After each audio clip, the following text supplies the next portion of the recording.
눈 뜨는 인생입니다. 오늘의 책은 사람이 운명이다. 저자는 김승호, 출판사는 세멘파커스.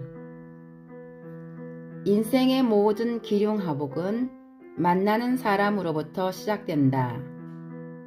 인생을 살아감에 있어 그 누구도 운을 배제할 수 없을 것이다.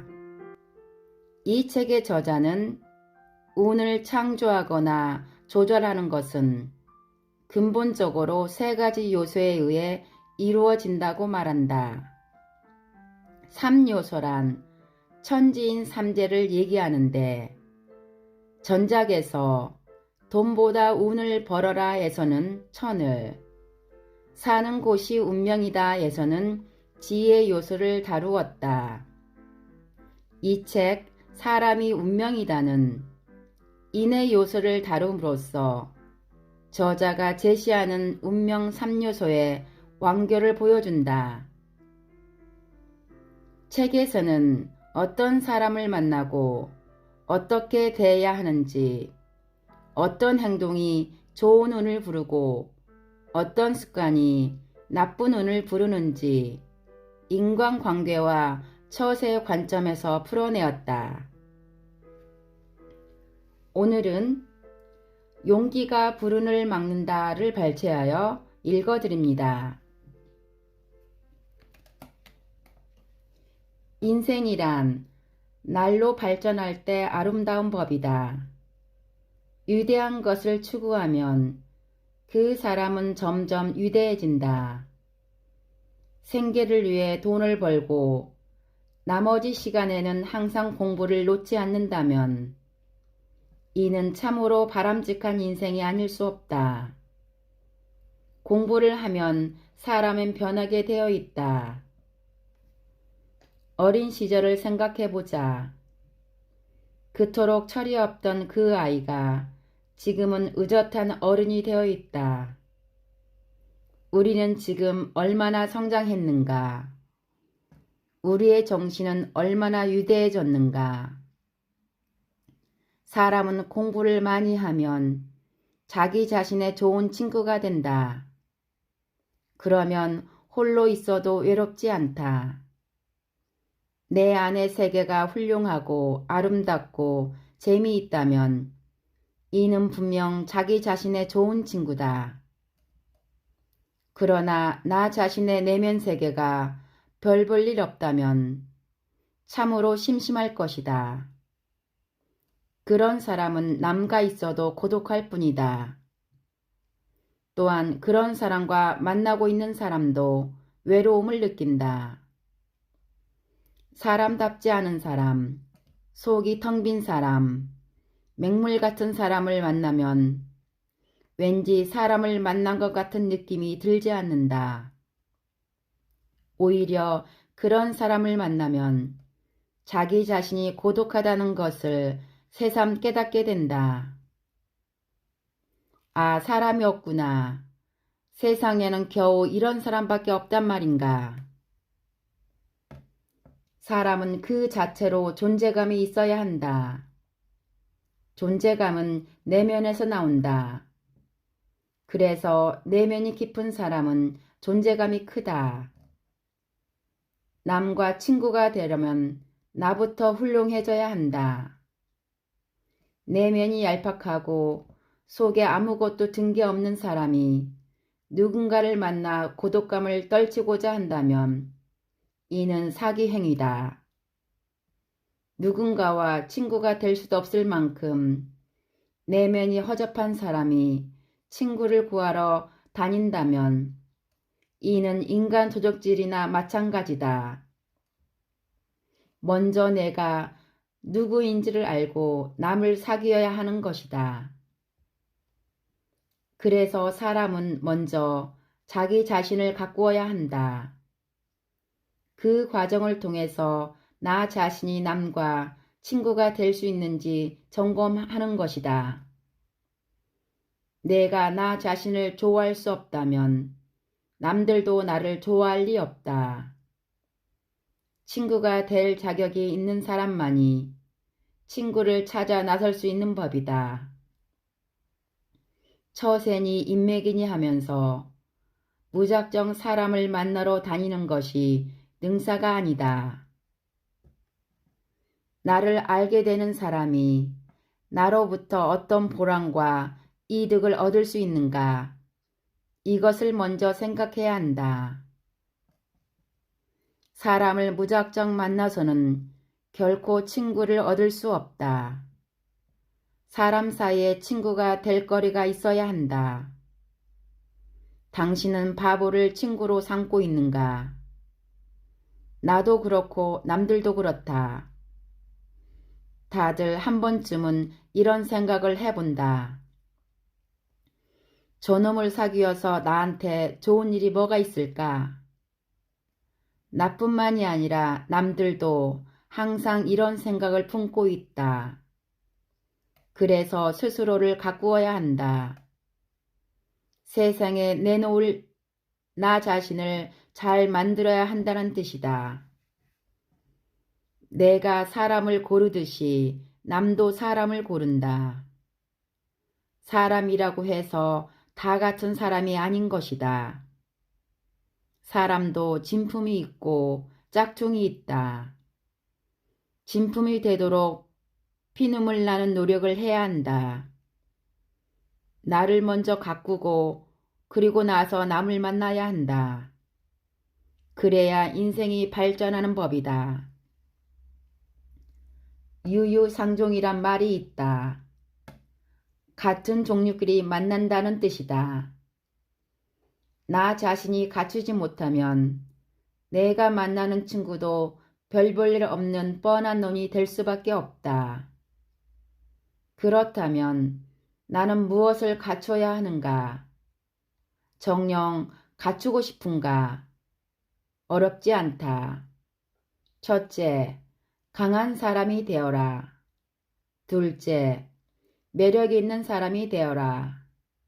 셋째, 착한 사람이 되어라. 넷째, 많이 하는 사람이 되어라. 이 정도면 된다. 훌륭한 사람이 되고자 하는 사람은 날로 훌륭해지는 법이다. 뜻이 성실한 사람이기 때문이다. 불경에 이런 말이 있다. 쉬지 않으면 마침내 이루어지리라. 저 흐르는 시냇물이 결국 바다로 가듯이. 세상의 일은 노력한 만큼 이루어지게 되어 있다. 인격을 완성하기 위해서는 우리의 영혼이 어떻게 작동하는지 알아둘 필요가 있다. 영혼이란 단어가 신경 쓰이면 그저 마음이나 정신이라고 표현해도 된다. 이것은 비밀줄로서 육체와 대비되는 개념이다. 우리 인간에게는 분명 정신이라는 것이 있다. 이것은 신체처럼 단련될 수 있으며 교육의 목표로도 바로 이것을 훌륭하게 만드는 것이다. 소위 말하는 도인들도 정신을 단련하기 위해 온갖 수련을 다 한다. 소크라테스가 인간에게 갖추라고 독려했던 것도 바로 이 정신이다. 인간은 부귀영화를 꿈꾸기 전에 먼저 인격을 갖추어야 한다. 이는 당연한 말이다. 하지만 어디서부터 어떻게 시작해야 할까? 그것은 정신의 구조를 먼저 이해하는 것으로 시작해야 한다. 정신의 구조. 다소 어려움이 느껴질 수 있겠지만 실은 아주 단순하다. 인간의 정신은 크게 세 가지로 나눌 수 있다. 첫째, 의지다. 이것은 정신의 원동력으로서 고등 생명체의 활동은 의지로부터 시작된다. 의지는 정신세계의 대통령과 같은데 우리가 나라고 호칭하는 것이 바로 이것이다. 타고난 기운이라고도 말하는데 이것은 영혼으로부터 발출되는 불멸의 존재다. 죽어서도 영혼은 살아남는다고 하는 것도 바로 의지의 본체를 말하는 것이다. 천하의 영웅들은 태어날 때부터 남다른 면이 있는데 이것이 바로 강한 의지다. 맹자가 호연직이라고 말했던 것도 바로 이 강한 의지를 뜻한다. 그러니 우리는 죽는 순간까지 호연지기를 길러야 한다. 그렇다면 어떻게 의지를 길러야 할까? 의지는 인간의 정신활동 중에 용기라는 덕목으로 발현된다. 용기를 기르면 의지도 길러지는 것이다. 엄밀히 말해 용기와 의지는 다른 개념이다. 하지만 의지의 작용은 대부분 용기로 나타나므로 용기를 기르면 의지를 기르는 것과 같은 것이다. 용기, 이것은 성인이 인간에게 가르쳤던 세 가지 덕목 중 하나다. 세 가지는 지, 인, 용인데 이 중에서 용은 천덕에 해당된다. 우리가 사는 우주 대자연은 하늘의 의지에 의해 만들어진 것이다. 그리고 인간이 그것을 본받는 것은 용기의 수련이다. 용기를 기르는 방법은 잠시 덮어두고 정신의 다른 구조를 살펴보자. 무엇이 있을까? 그것은 감정이다. 정서적 기능을 말하는 것인데 이것이 아주 훌륭한 상태가 되었을 때 발현하는 것이 바로 사랑이다. 사랑, 즉 이는 용기와 함께 이 세 가지 덕목에 포함된다. 나머지 하나는 지성인 바, 학교에서 하는 공부가 바로 여기에 해당된다. 이것도 세 가지 덕목 중에 하나다. 우리의 정신은 바로 지, 인, 용 세 가지 작용이다. 정신의 구조를 더 자세하게 따지자면 100권의 책으로도 부족하다. 그러니 여기에서는 세 가지 범주에만 주목하자. 인간이 살아가면서 갖춰야 할 것은 지, 인용을 빼놓고는 따로 논할 것이 없다. 인간성이 바로 지, 인용인 것이다. 그리고 이것은 수련을 통해 무한히 성장할 수 있으며 죽어서도 계속된다. 이제 세 가지 덕목을 자세히 알아보자. 먼저 2장에서는 용기에 대해 이야기하고 사랑과 지성은 다음 장에서 알아보겠다. 용기, 이것이 무엇인지는 누구나 잘 알 것이다. 단지 이것을 어떻게 기르느냐가 문제다. 그러기 위해서는 용기의 필요성을 잠시 살펴보자. 사회 질서를 지켜주는 경찰관이 용기가 없다면 어떻게 될까? 범인을 보고 벌벌 떤다면 볼장 다 본 것이다. 높은 산을 정복하려는 등반가가 용기가 없다면 아무것도 성취할 수 없다. 군인은 어떤가? 운동선수는 무엇으로 실력을 발휘하는가? 하다못해 연인에게 사랑을 고백하는 것도 용기가 없으면 안 된다. 사업도 용기가 없으면 시작할 수 없다. 즉, 용기는 사회활동에 없어서는 안 될 요소다. 다만 요즘 사람들은 용기의 필요성을 별로 못 느끼는 것 같다. 왜냐? 무서우니까. 만약 내 남편이나 아들이 용기를 내지 않고 두려워하는 사람이라면 어떨까? 그런 인생은 발전이 없다고 봐야 한다. 용기는 모든 것의 시작이다. 뜻이 있는 곳에 길이 있다고. 그 뜻이 바로 용기다. 뜻이 없이 이루어질 수 없는 것이 세상에 어디 있겠는가.